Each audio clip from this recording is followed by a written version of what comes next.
Halo sahabat ya, salam hebat luar biasa. Nah teman-teman, hari ini kita akan bicara tentang peluang usaha lagi, tapi kali ini untuk ekstrovert ya. Jadi peluang usaha untuk mungkin teman-teman yang berkarakter ekstrovert. Oke, setelah yang satu.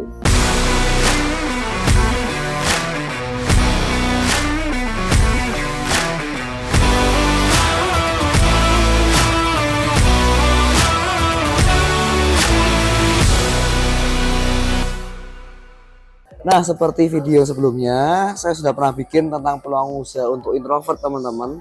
Nah, kali ini kita akan bikin video kebalikannya, yaitu bagaimana kita punya peluang usaha ini untuk para ekstrovert. Seperti yang saya share juga di video sebelumnya, introvert ini kan bukan masalah orang yang nggak pintar bicara, orang yang pemalu, tapi cuman bagaimana cara menghabiskan energinya atau mendapatkan energi. Nah, sekarang kalau kita bicara kebalikannya, ekstrovert ini adalah orang yang dimana dia memiliki energi yang lebih, dia memiliki bisa mendapatkan energi dari berkumpul dengan orang-orang di sekitarnya. Ya, dia tuh seakan-akan kalau ketemu dengan orang baru, ketemu dengan banyak orang, dia akan kelebihan energi. Dia akan banyak energi yang masuk ke dalam dirinya, sehingga dia akan lebih bersemangat, lebih termotivasi lagi. Nah itu, jadi kita akan bahas tentang ada 5 peluang usaha yang cocok untuk ekstrovert.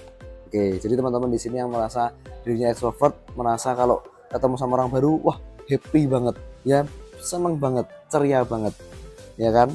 Nah ini tapi ada 5 ini yang mungkin bisa jadi referensi untuk teman-teman untuk bisa mengerjakan usaha atau bisa menjadi bisnis teman-teman. Ya, yang pertama yaitu bisnis pemasaran dan penjualan. Ini udah pasti ya, kalau kita suka interaksi dengan orang lain, punya kemampuan bicara yang lebih, ya kan? Itu aset yang berharga sekali untuk penjualan, untuk bidang pemasaran dan penjualan. Dan kita bisa bekerja di dalam penjualan produk, bisa meyakinkan orang, bisa mengiklankan sesuatu. Nah, itu poin penting. Jadi, kalau teman-teman di sini yang merasa ekstrovert, biasanya ekstrovert ini karena energinya berlebih, dia otomatis suka komunikasi, ya suka bicara dengan orang lawan bicara, dengan orang baru.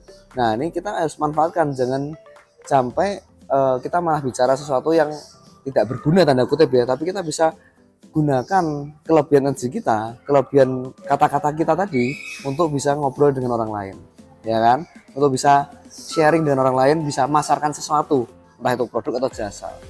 Nah teman-teman kalau di sini masih bingung juga, teman-teman mau usaha apa atau mau jualan apa, kebetulan di komunitas sini terbuka lebar teman-teman ya.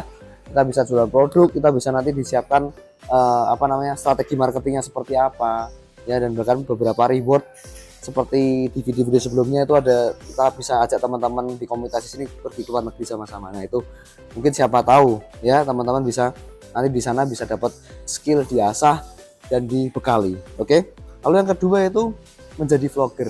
Nah, kalau vlogger ini sebetulnya bukan peluang usaha ya, tapi kalau di zaman sekarang itu sudah jadi profesi gitu.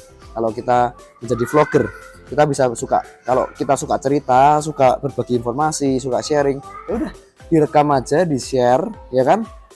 Mungkin rekamnya simple pakai handphone Anda atau pakai kalau kita punya kamera ya sudah direkam, apa yang kalian suka share, apa yang menjadi kesukaan dan menjadi hobi kalian, itu share aja. Jadi jurnal sehari-hari teman-teman di sini. Sehari teman-teman ngapain? Nah, udah share. Jangan-jangan mungkin cerita atau kisah hidup kalian itu menarik buat teman-teman yang lain. Ya, saya lihat beberapa teman-teman yang di luar negeri contohnya. Dia mungkin bikin vlog kesehariannya di luar negeri seperti apa, kesehariannya dia bekerja di sana seperti apa. Ada yang mungkin bekerja sebagai mungkin mengurus rumah tangga di sana, ada yang mungkin bekerja sebagai guru di sana. Ya itu berbeda, kita punya pengalaman hidup berbeda, sehingga itu bisa kita share ke sosial media atau mungkin ya di YouTube atau apa, kita bisa sharekan ke sana. Nah itu mungkin ketika setelah kita menjadi vlogger, lalu kita bisa banyak pengikutnya teman-teman, kita bisa dapatkan endorse, yaitu kan penghasilan lagi. So kalau Anda seorang extrovert, Anda suka bertemu dengan orang baru, ya udah ceritakan aja teman-teman ya. Jadi kalau Anda cerita ke teman-teman Anda sukanya wah lama gitu kan, berjam-jam ketemu teman, seneng. Nah udah, kita sekarang habiskan waktu, kita rekam aja, habis itu kita share ke ke sosial media. Udah yang kedua. Lalu yang ketiga teman-teman, yaitu di bidang hiburan dan seni pertunjukan. Ya ini kalau mungkin punya teman-teman punya bakat seperti stand up comedy misalnya gitu ya, atau Anda suka bercerita, dan ketika Anda bercerita ke teman-teman Anda tuh seringnya ketawa lihat Anda. Kalau extrovert tuh kan sukanya ketawa gitu, sukanya bisa sukacita seperti itu. Nah, siapa tahu teman-teman dengan Anda coba sekali-sekali Anda lihat audisi lah ya, audisi di stand up comedy atau apa, Anda bisa mulai dari situ menjadi komika sebenarnya. Nah, itu di bidang hiburan atau seni pertunjukan. Ya, itu kalau Anda punya kelebihan di bidang itu. Lalu yang keempat teman-teman, ya ini menjadi pemandu wisata. Ya, kalau kalian senang mencintai tempat-tempat yang apa ya, yang tempat wisata atau alam, ya Anda bisa habiskan waktu Anda sekaligus berlibur.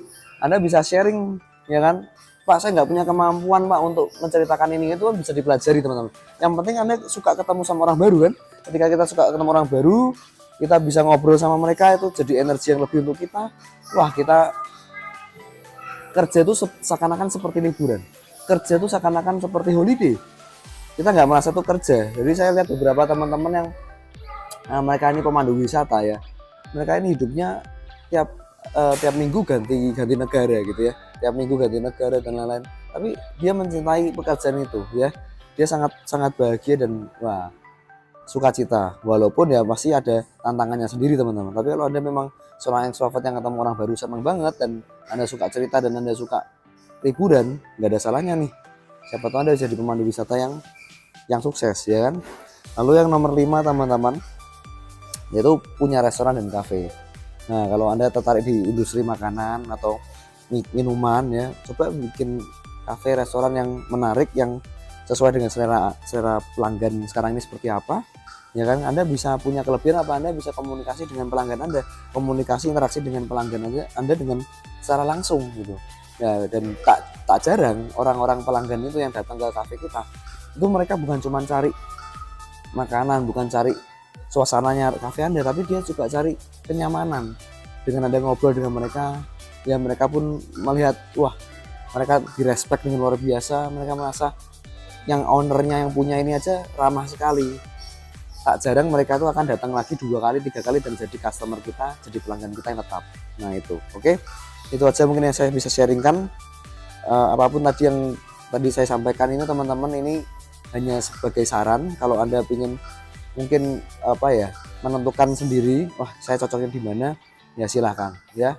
Dan saya yakin tadi yang saya sampaikan ini teman-teman, semoga ini jadi referensi untuk kita, dan saya doakan teman-teman bisa sukses menjadi seorang pengusaha dan sukses di bidang teman-teman masing-masing. Oke, itu aja sharing saya. Kalau suka video ini, share ke teman-teman Anda, berikan komentar positif, jangan lupa like dan subscribe. Oke, salam hebat luar biasa.